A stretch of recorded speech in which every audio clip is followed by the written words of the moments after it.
Un bentrovati a voi tutti in questo spazio dedicato alla lettura di Telebelluno ed edizioni DBS, qui alla libreria 4 Sas di Rasai, di Serende il Grappa.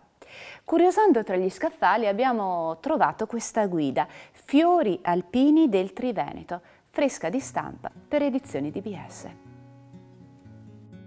Sono 180 pagine, tutte a colori, formato tascabile e dunque infilabile con facilità nelle tasche dello zaino, così da poterci accompagnare nelle escursioni sui monti sopra il limite dei boschi. Portandola con noi o consultandola non appena rientrati a casa, potremo riconoscere con facilità i fiori che abbiamo incontrato.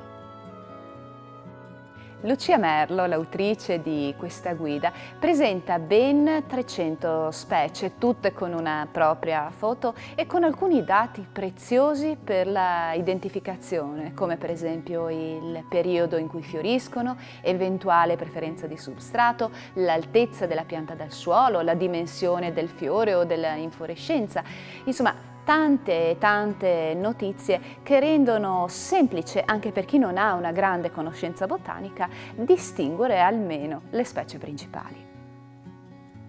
La cosa interessante è che, a differenza di altri manuali simili, l'autrice Lucia Merlo si concentra solo sui fiori presenti nel Triveneto e non su quelli esistenti in tutta Italia. E questo è un grande aiuto se dobbiamo individuare tra tanti un fiore che abbiamo incontrato sopra il limite del bosco. Sentite cosa ci ha detto proprio a questo proposito Lucia Merlo. Che cosa rende così particolare questa guida, così differente dalle altre simili presenti in commercio? Beh, prima di tutto che si limita al territorio del Triveneto, quindi è rivolta ad escursionisti o visitatori che abitualmente frequentano questi gruppi montuosi. I fiori sono stati fotografati più che altro in Dolomiti o anche spingendosi fino alle Alpi Giulie e Carniche, poi nella zona del Lago Rai, di Cima d'Asta e nel Prealpi Bellunesi e Feltrine, nel Parco Nazionale dei Dolomiti Bellunesi. Ma quanti sono i fiori che presenti nella guida? Sono più di 300 e sono ordinati per famiglie e generi, non in base al colore dei fiori, quindi un criterio un po' più scientifico, e sono stati approfonditi in particolare alcuni gruppi che io ritengo abbastanza significativi dell'ambiente alpino, tipo le sassifraghe, che vegetano esclusivamente negli ambienti di alta quota. Quindi diciamo una guida semplice da consultare ma assolutamente scientifica. Sì, semplice e anche per il formato che è assolutamente tascabile, quindi si infila tranquillamente nello zaino.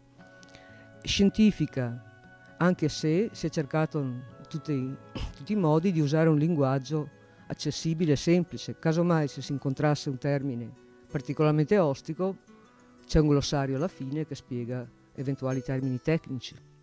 Quali sono i criteri con cui sono stati scelti i fiori che poi sono stati inseriti nella guida? Come dice il titolo di copertina, sono fiori alpini, cioè cosa significa? Che vegetano al di sopra del limite del bosco, quindi li troverete su ghiaioni, vallette nivali, sulle fessure delle rocce o anche su quelle praterie sassose tipiche dell'ambiente di alta montagna.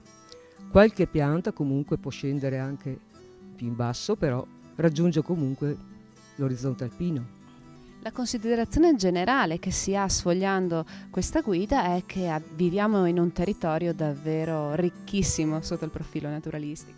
Certamente, difatti il problema è stato limitare la scelta a circa 300 specie quando ce ne sono almeno più di 1000 sicuramente, e si è cercato di scegliere quelle anche più facilmente identificabili da uno che non ha grosse competenze di botanica, insomma.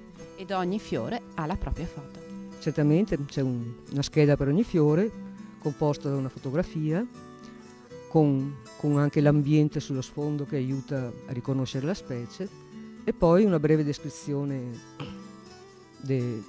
con alcuni dati anche numerici, come l'altezza della pianta o il diametro del fiore, indicazioni anche molto utili sul tipo di roccia su cui vegeta, se calcareo, dolomia, e anche sulla rarità o sul fatto che sia una specie abbastanza comune e diffusa, insomma.